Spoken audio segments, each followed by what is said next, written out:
So in units 1 through 3, we started looking at what exactly is economics. And we said economics is the study of how people attempt to satisfy their wants and needs when there's limited or scarce resources. But units 1 through 3 really focused in on what we call microeconomics. Microeconomics is just a branch of economics dealing with the decisions and the behaviors of individuals, whether it's individual households, individual businesses, individual markets, and then how all of those decisions have an impact on one another.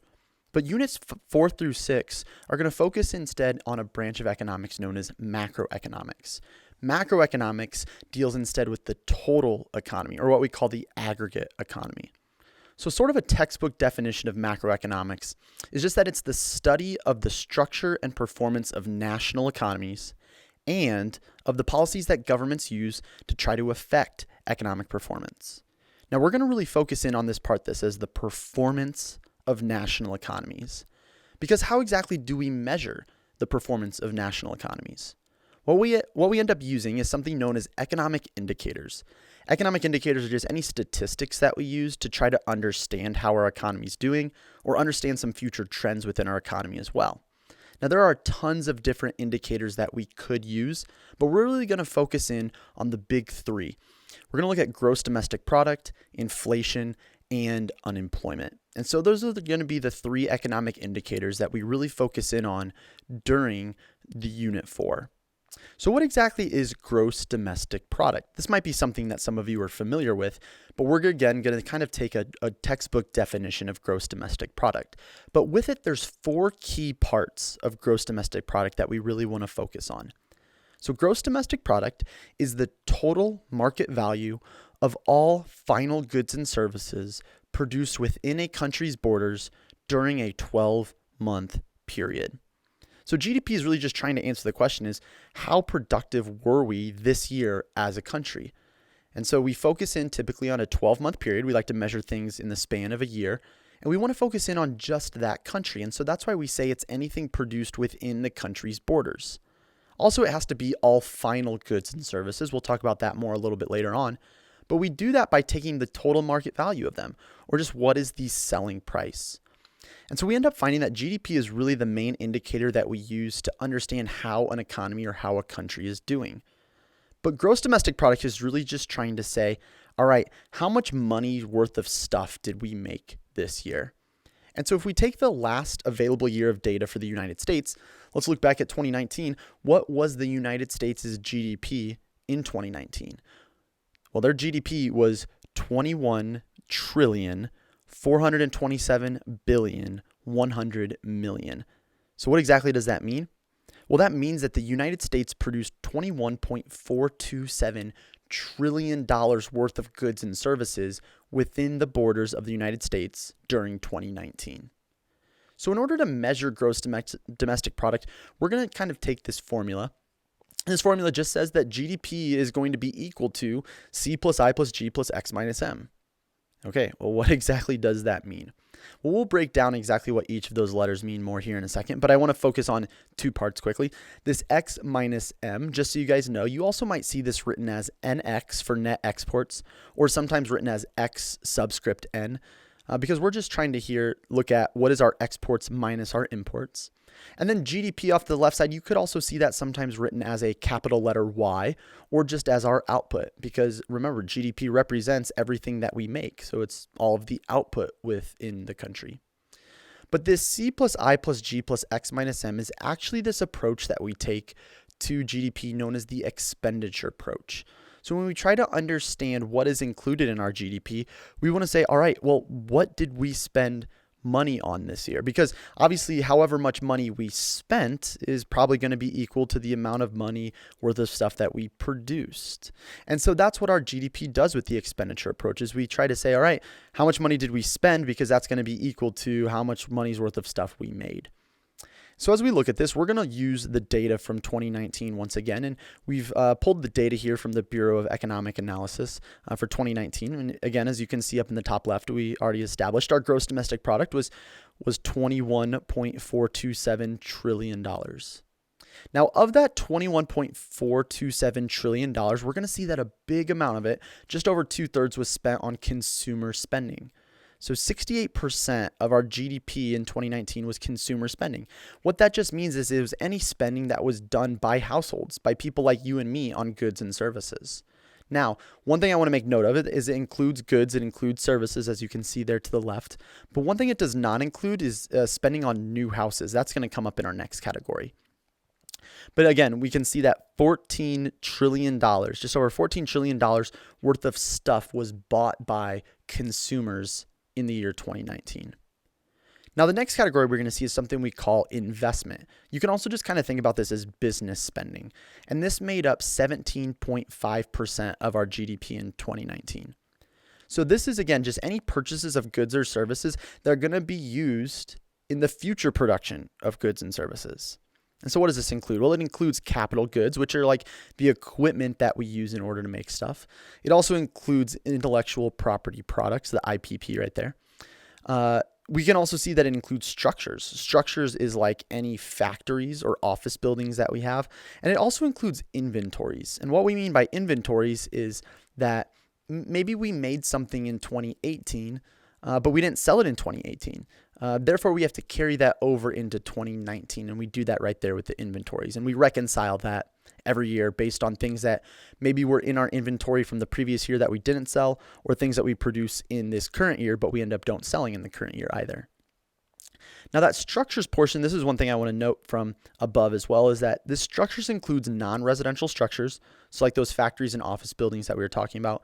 But this is where it also includes residential homes, and this only includes new homes as well, new builds, not homes that were previously purchased. And again, we'll talk about why that is in a little bit. Another 17.5% of our GDP was made up by government spending. And so government spending, again, is just any spending by governments, whether it's state, local, or federal, on goods and services. But one thing we need to point out is this is only spending on goods and services.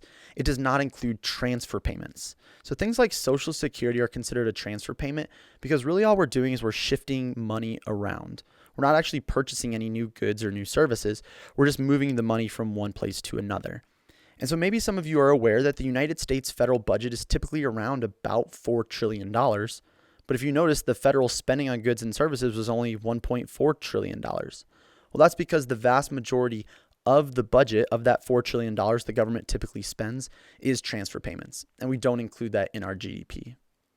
So if you add up, we have 68% plus 17.5% plus another 17.5%. Well, that gets us 103% of our GDP. And that's because net exports makes up negative 3% of our GDP to bring us back to 100%. Net exports is just the difference between our exports and our imports, or maybe a more formal way of saying it. It's foreign purchases of domestic goods, so things people from overseas purchase that were made in the US, minus domestic purchases of foreign goods. Because since we're only considering spending on US goods, we want to make sure we subtract anything that people in the United States purchase from overseas. Now, the reason we do this consumer investment, government, and net exports, is because let's think about something that was made in the United States, maybe a television. That television only has one of four places it could go. It could be purchased by consumers, people like you and me, that go into consumer spending. It could be purchased by a business that would go into investment spending. It could be purchased by a government agency that would go into government spending, or it could go into the net exports. It could be bought by someone overseas. And so that's why we use this expenditure approach. Now, one thing we'll see within this expenditure approach is oftentimes for the United States, net exports is negative. It's actually been that way for about the last 45 years. And that's because the United States has historically exported more than it is imported. Imported more than it is exported. What that means is that second number, the imports, is greater than exports, which is why it ends up being a negative number. And so if we end up seeing that number is ever positive, which again, like I said, the United States hasn't done since the 70s, we end up seeing that it is a trade surplus. That means we are exporting more than we're importing. But it's negative if we're importing more than we're exporting. That's a trade deficit. So as you guys can see in that data off to the left, the United States imported more than they exported by about $631 billion. So if all of that is what is included in our GDP, what about what's not included? Well, a couple things that we won't include are intermediate goods. So intermediate goods are just any inputs in production because we only want to count the final good. Let's use that example of a new house.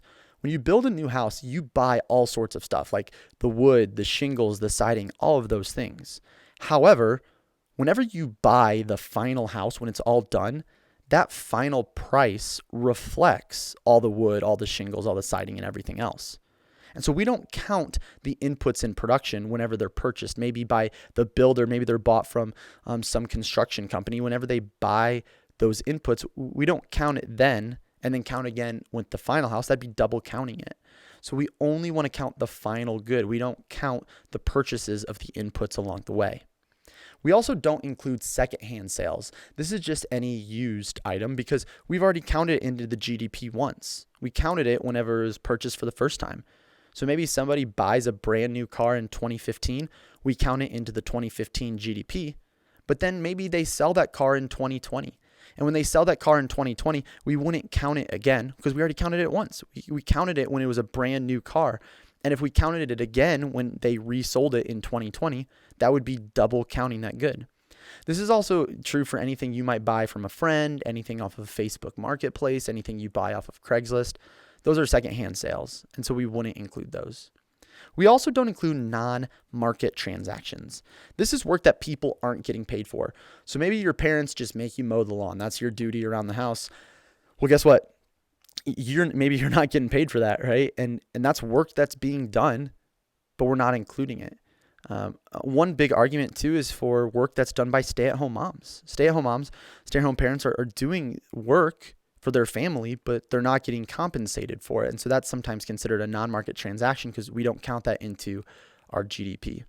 And then finally, we have the underground economy. This is just anything that's considered an illegal activity, illegal drug sales, black market, things like that.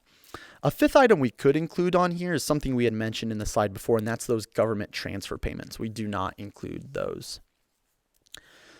So looking at some of our data, we had said that when the United States' GDP, we said in 2019 was $21.427 trillion, but in 2018, it was $20.580 trillion. So as we can see, our GDP grew from 2018 to 2019. It went up by almost $1 trillion. Now, based on that information, we have to say that one or both of the following statements is true. Either that GDP went up because the economy is now producing more goods and services than last year, or the goods and services are being sold at a higher price than last year. Because remember, we're taking the market value. Now, which one of these means that our country is being more productive? Well, it's not that second one because that one doesn't mean we're being more productive. It just means stuff is more expensive. However, this first one indicates that if we're making more stuff, that our economy is being more productive. But how do we know why that GDP changed? How do we know which one of these things is occurring? Like, how do we know it's not just that prices are more expensive, so it looks like our GDP grew, but it actually didn't? So how do we adjust for this over time? Well, what we do is we actually measure our GDP in two different ways. One is known as nominal GDP, and we sometimes call this the current dollar GDP. And that's because the production of the goods and services are being valued at the current prices, whatever the price is in that given year. However, we sometimes like to use real GDP instead. Real GDP is also known as constant dollar GDP because we're measuring that based on constant prices. Another way of saying this is that nominal GDP doesn't adjust for inflation. It doesn't adjust for changes in price over time, but real GDP does adjust for inflation. So what exactly do constant prices mean? How does that all work? Well, what we do is we choose a base year or a constant year to compare everything back against. So I think in the United States, they use 2012 still as their real GDP year. So what we do is we take all the goods and services we might make in this present year, say in the year 2020.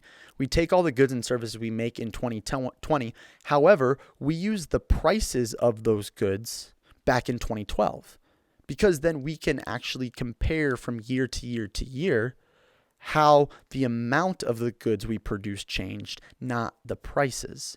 And so we're adjusting for those prices changing from year to year, and that better gives us an opportunity to compare our GDP over time. So looking back at our 2018-2019 data, here now we have our nominal GDP, But then we also have our real GDP, the one where it's adjusted for inflation. So nominal GDP, it tells us that we produced $846.8 billion more of goods and services in 2019 than in 2018. But again, that is not entirely true because some of that change could have just been because stuff became more expensive. So real GDP, on the other hand, tells us that actually we only produced $434.5 billion more in goods and services. That other about $412 billion worth of change, that only happened because prices changed. Prices actually increased by about 1.74%. And so we have to factor that in. And real GDP shows us that, yeah, prices did increase, but at the same time, we did become more productive, just not as more productive as nominal GDP likes to show.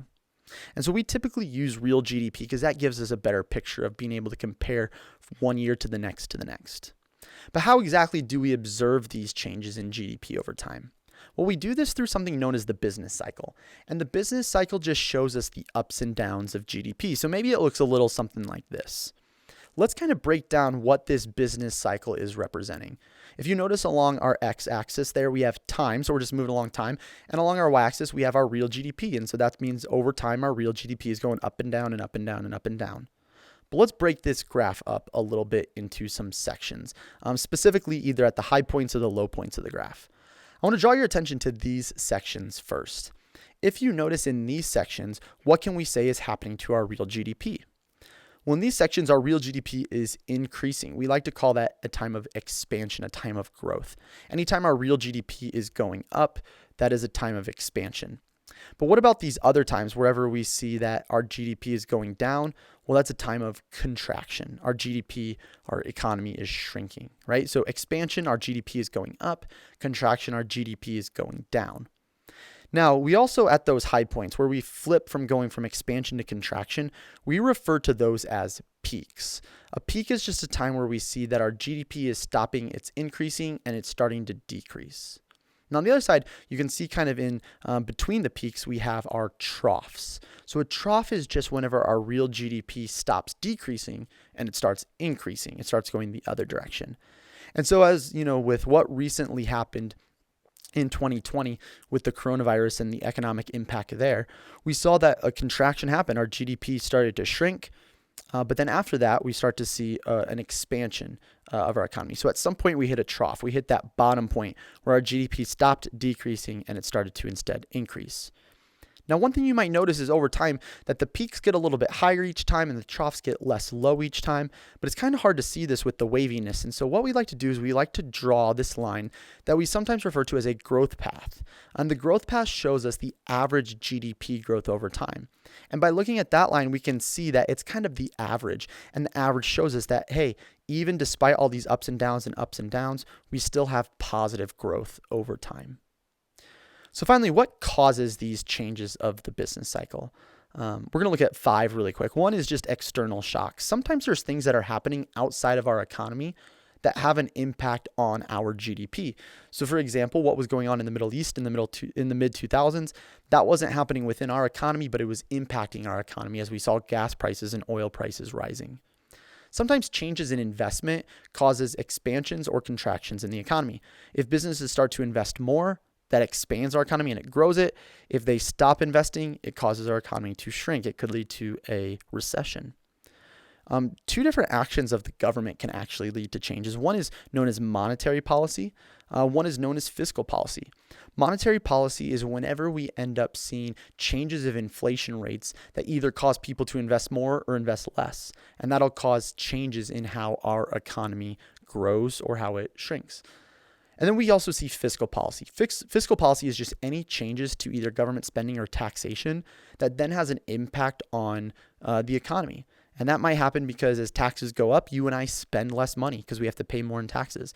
Maybe more government spending leads to a greater government spending category in our GDP, which causes our GDP to grow.